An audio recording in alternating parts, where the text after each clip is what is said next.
So I'm here in this brief khutbah, I'm just here to give you a reality check. It's very easy to lose sight of what is real when you are constantly flooded with influencers because of their wealth or because of their fame. You guys are in more danger than any other children in the history of the world, I would argue. There's a celebrity or a wealthy person standing there on Judgment Day, and their followers show up. We followed you our whole life. We were listening to everything. Every video release, every podcast, every TikTok release, every tweet, every post. I'm your biggest fan. Can you help? The people that used to be followed, those same wealthy people and those celebrities, they are going to make an announcement on that day, on Judgment Day. And she has all these endorsements and she's super famous. And she said, can I talk to you for a minute? I said, sure, let's have a conversation. And she said, I feel really depressed and sad and empty inside. You're sad? You have everything that all those millions of girls want. Why are you sad? And she said, all of this is just fake. Recently, Ustad Nouman delivered a khutbah at the East Preston Islamic College in Melbourne, and given the age group of the young students in attendance, Ustad chose to share a pertinent reminder about celebrity culture and how on Yawmul Qiyamah, those same celebrities won't want anything to do with us at all.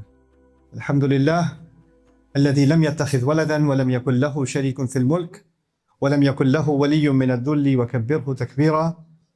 الحمد لله الذي نحمده ونستعينه ونستغفره ونؤمن به ونتوكل عليه ونعوذ بالله من شرور أنفسنا ومن سيئات أعمالنا من يهده الله فلا مضل له ومن يضلل فلا هادي له ونشهد أن لا إله إلا الله وحده لا شريك له ونشهد أن محمدا عبد الله ورسوله أرسله الله تعالى بالهدى ودين الحق ليظهره على الدين كله وكفى بالله شهيدا وصلى الله عليه وسلم تسليما كثيرا كثيرا. أما بعد فإن أصدق الحديث كتاب الله وخير الهدي هدي محمد صلى الله عليه وسلم وإن شر الأمور محدثاتها وإن كل محدثة بدعة وكل بدعة ضلالة وكل ضلالة في النار.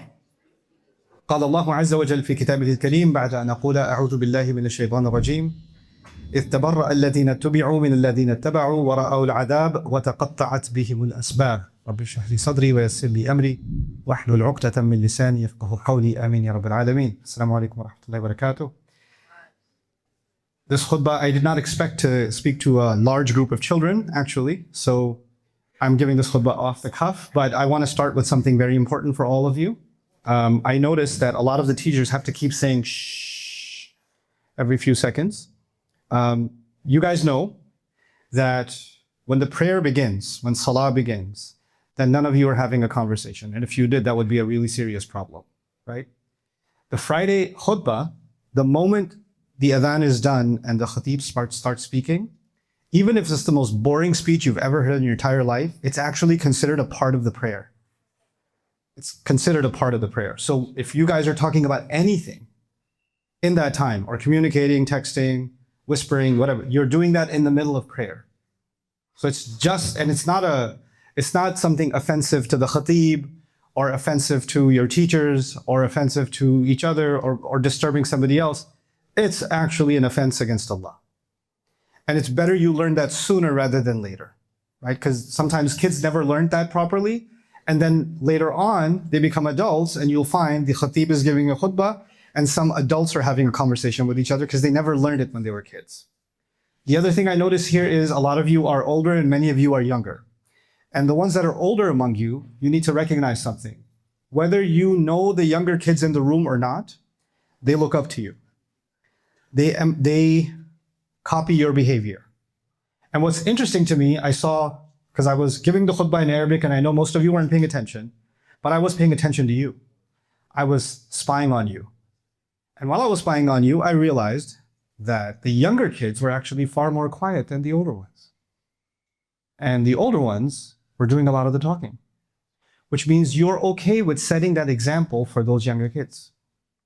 That's not okay. You need to become a better example for the other kids in the school that are younger than you. Even if you don't know them or you know them, you are, like it or not, a role model. Like it or not, you're always someone who sets an example. You know, in the society we live, in the world we live, everybody says, mind your own business. That's my life. I do whatever I want. Doesn't matter. Leave me alone. I'm free to make whatever choice I make. What's it to you? Why does anybody care? I don't care. That's the kind of attitude that's taught over and over again. But actually, everything you do affects someone else.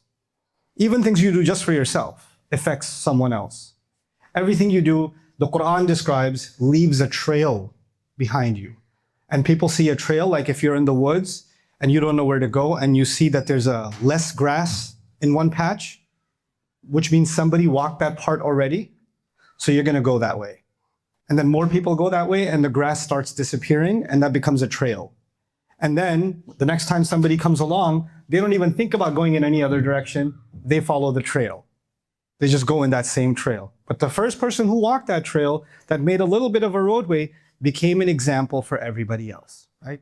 So that's an important reminder for myself and for all of you. And I wish all the best to all of you. And well, I used to be in charge of a campus where I taught, I used to give khutbah and there were lots of kids in the khutbah, there were adults in the khutbah. And usually what I would do is I would make sure that the kids were not sitting together in the beginning. Because when they sit together, you know what happens. And then when the khatib is speaking, the khatib is thinking, are they talking about me? Is that what they're doing? Because they're pointing and laughing and they're whispering like those two guys are whispering right now. Like those two, yeah, like them, yeah. Yeah, no, it's okay, don't be embarrassed. Hey, you're gonna do it, you're gonna get called out. So, right? So when that happens, I realized that's also not the best way to go. So I allowed them to sit together. But the only thing I did then is I made a policy. If you would like to speak during the khutbah, I'd like to stop the khutbah, bring the mic over to you, and then have you continue your conversation in front of everyone. And all of a sudden, in the entire community, our kids were the most behaved. Because nobody wanted to become a celebrity over that kind of behavior. Anyway, the subject that I want to talk to you about today is actually, I think, very important for all of you and myself.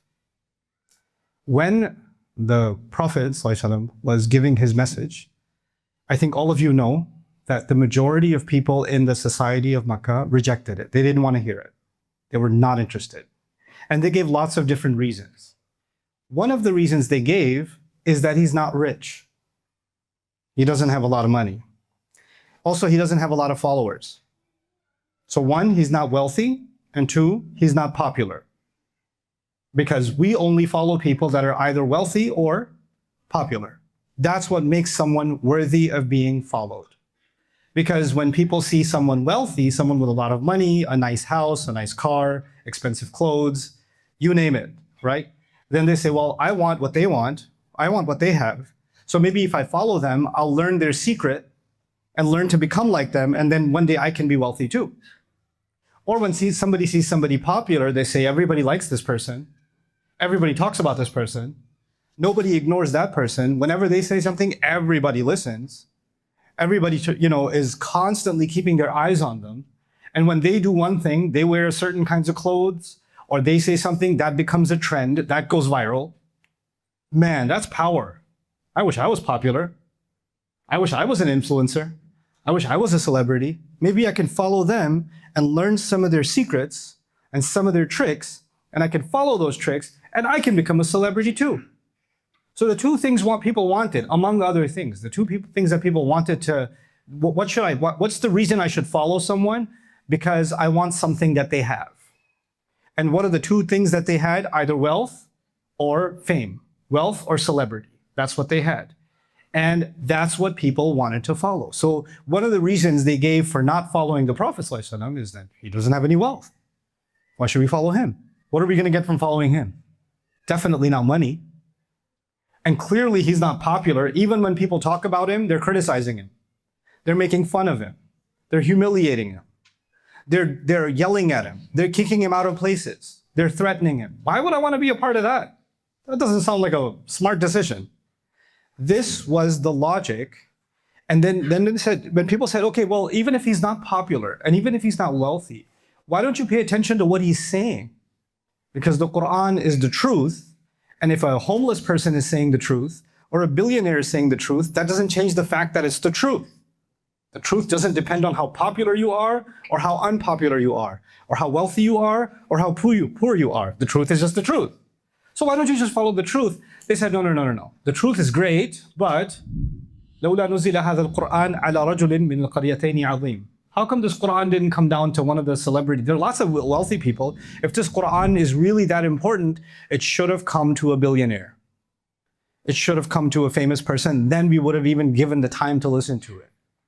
Like nowadays, it could be that you're, on YouTube, you're following somebody, you're following Mr. Beast or something, or anybody, right? And you look at how many followers they have or how many views they have. And then you look at that and say, okay, you know what? This is a person worth following. Then you see another channel that has 3 followers and 2 views on a video. You're more than likely not to be the 3rd viewer. You're not going to watch it. You look at somebody else, they've already seen 1 million of these, that must be worth watching, right? So that's this kind of thinking. It's not just, in that ancient time, it's forever. That lasts forever. And what happens then is the people that are the most popular and the people that are the most wealthy, in a way, they start replacing the religion and they start replacing prophets. The whole purpose of prophets is to follow a way. But now, wealthy and famous people show you the way to follow, the way to dress, the way to talk, the way to make your money, the way to spend your money, the way to look. They're setting the standard. So who needs prophets when you have these two, right? That's what happens in many societies. Now, when that happens, I'll tell you an interesting story. I was in a country, I won't name the country, and I met a few celebrities. These were not celebrities that had 100,000 or 200,000. They had maybe 30 or 40 million followers online. In some cases, 100 million followers. So they're pretty big. And some of them were in the movies. They were actors and actresses. And I was talking to one of them, and she's extremely popular, and like girls in her country go crazy over her. And they're dying, like they have her picture on their wallpapers, all kinds of stuff, right? And she has all these endorsements and she's super famous. And she said, can I talk to you for a minute? I said, sure, let's have a conversation. And she said, I feel really depressed and sad and empty inside. I said, why do you feel empty? There's like 100 million people that want to be like you. The biggest dream in life is they could be you. And you're depressed, you're sad, you have everything that all those millions of girls want. You have it all. Why are you sad? And she said, all of this is just fake. All of it, it's just empty. It doesn't give me anything. It doesn't mean anything. People think it's so amazing when you get here, and I used to think it's amazing too before I got here. Once I got here, I realized you have no real friends. Everybody only cares about you superficially. Nobody even sees you as a human being anymore. Nobody actually cares about who you are as a person. Everybody you talk to, you can't even have a real conversation with them, because if she has a conversation with one of her friends and shares something personal about herself or a sadness or something that happened in her life, then that friend will turn around and say, you know what? I got the inside gossip. I got the tea on this celebrity. They told me in a private email. They told me in a message. And she can't even share anything with anybody because everybody's going to snitch on her. Because if they have, I know the inside story on the celebrity, they'll go viral, right? So everybody wants to be around her only to take advantage of her, not to even see her as a human being. So it looked really cool from a distance. But when you get there, and I was like, do you have any real friends? She goes, I don't have any real friends. Do you trust anybody? I don't even trust my parents now. That's how paranoid she got, right? What happens is those same people, from a distance, they look like they have everything. But actually, they don't have anything. And from a distance, prophets look like they don't have fame, they don't have money, they don't have anything. But actually, they have everything. They're the ones that have everything. This drama will go on in this world. Lots and lots of people in the world are going to follow celebrities and wealthy people, one way or the other. Kids, adults, you name it. And eventually, a time will come where our life will end, and we're going to be standing in front of Allah. The Arabic part that I was reciting in my khutbah today, I was reading something from Surah Al-Baqarah. And Allah is talking about what's going to happen to people who followed those celebrities and followed those wealthy people. Now, Because on Judgment Day, everybody's gathered together, right? And on Judgment Day, you're not a celebrity anymore. You don't have security guards around you. You're not up on stage and everybody's trying to talk to you. You're just another person like everybody else. Equal. All in trouble at the same time. You're not a billionaire anymore. Your money's gone. Your cars are gone. Your security's gone. Everything's gone. You're just another human being like everybody else. So they're standing there and their followers show up. There's a celebrity or a wealthy person standing there on Judgment Day and their followers show up. We followed you our whole life. We were listening to everything. Every video release, every podcast, every TikTok release, every tweet, every post, everything. I followed every bit of what you said. I'm your biggest fan. Can you help? Because I dress the way I dress because of you. I talk the way I talk because of you. I memorized all your songs. I did this, I dressed like you. I talk like you. I acted like you. I bought all your, subscriptions, etc., etc. إِذْ تَبَرَّأَ الَّذِينَ اتُّبِعُوا مِنَ الَّذِينَ اتَّبَعُوا. The people that used to be followed, those same wealthy people and those celebrities, they are going to make an announcement on that day, on Judgment Day. Judgment Day is also called Yawmul Haqq, the day of reality.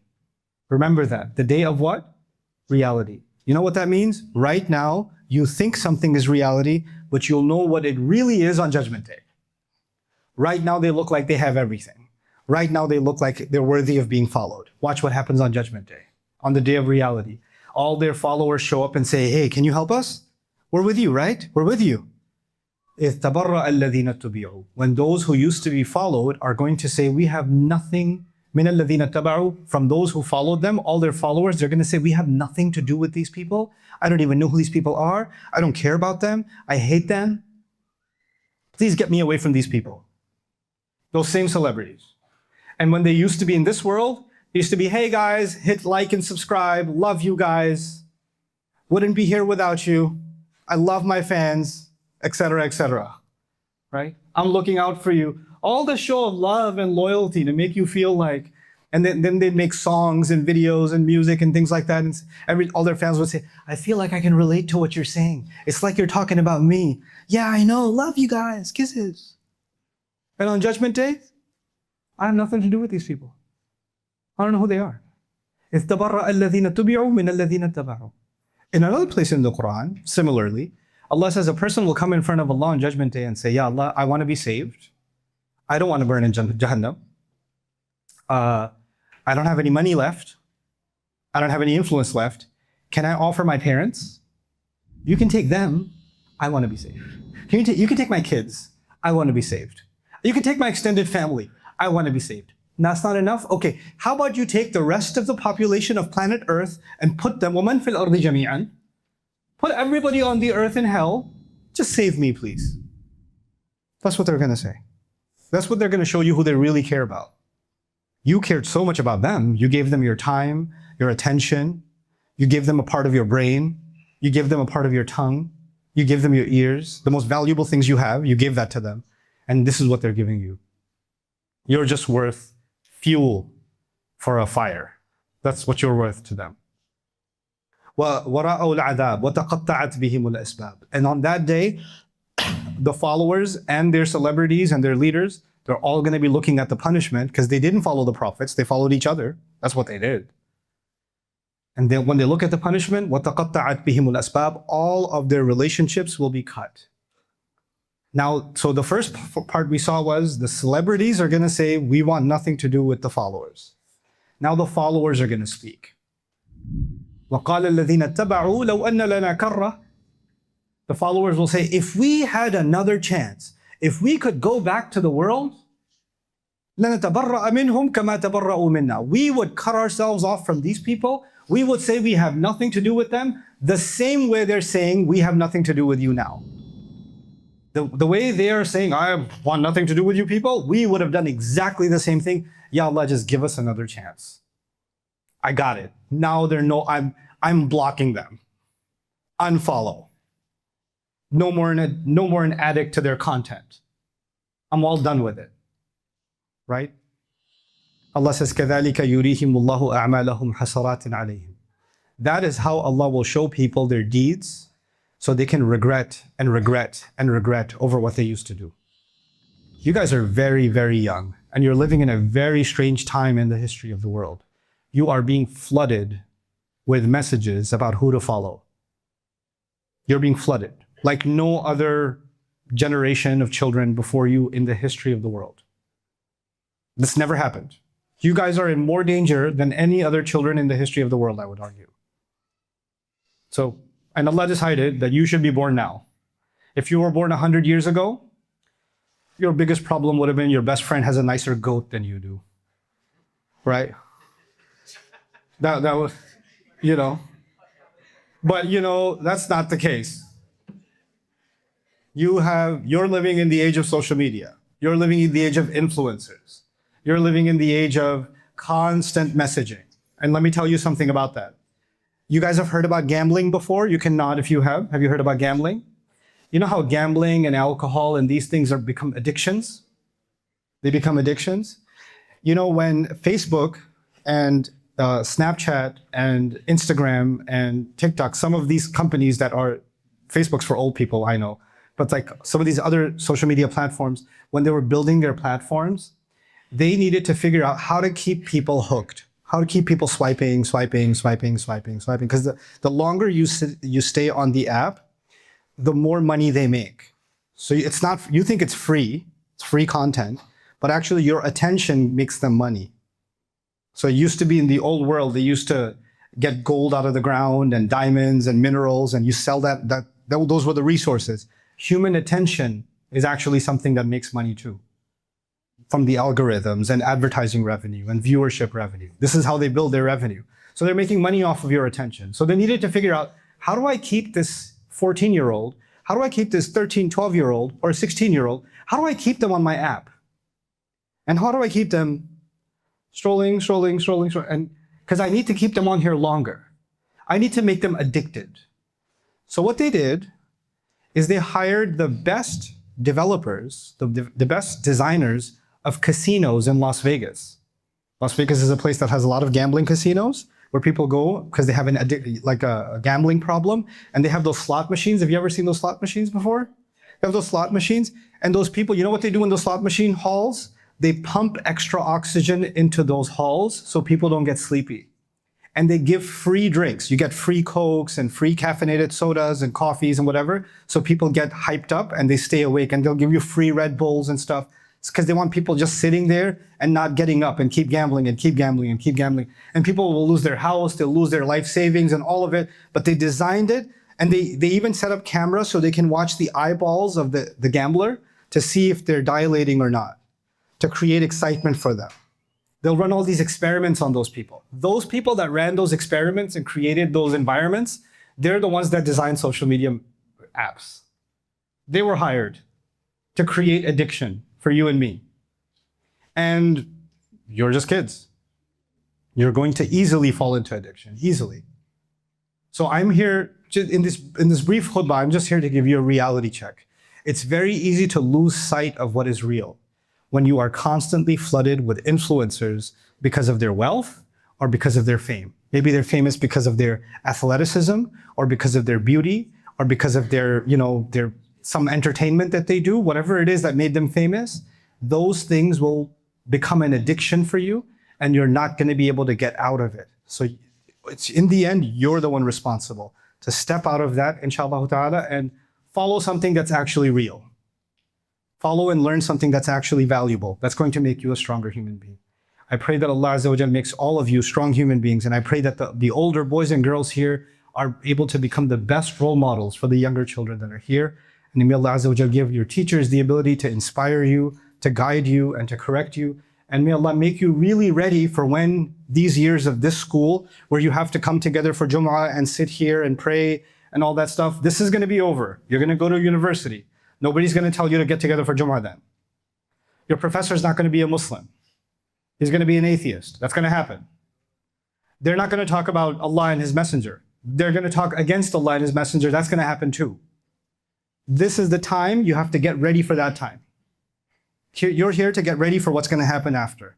So I pray you make the most of this time, and you're prepared for the world, because Allah decided, Allah who knows everything and has all the plans, Allah decided that you kids are the best, most smartest, most capable children to handle this most dangerous time in history. He didn't choose any other children, any other human beings. He chose you for this time because He knows you're the most capable to handle it. So that's Allah's plan for you. So I pray that you're able to live up to that potential that Allah sees in you. Barakallahu li wa lakum fil Qur'an al-Hakim wa nafa'ani wa iyyakum bil ayati wa dhikr al-Hakim. Almost 300,000 souls have already been gifted a Bayyinah TV sponsorship, and the impact has been immense. But over 50,000 eager students who can't afford it are still waiting to begin their journey. You can help. Visit bayyinah.com/gift to share the gift of the Quran so that another soul can explore the depths of Allah's words. Their access lasts a year, but its impact may last a lifetime. I want you to help me help them and give the gift of Bayyinah TV today.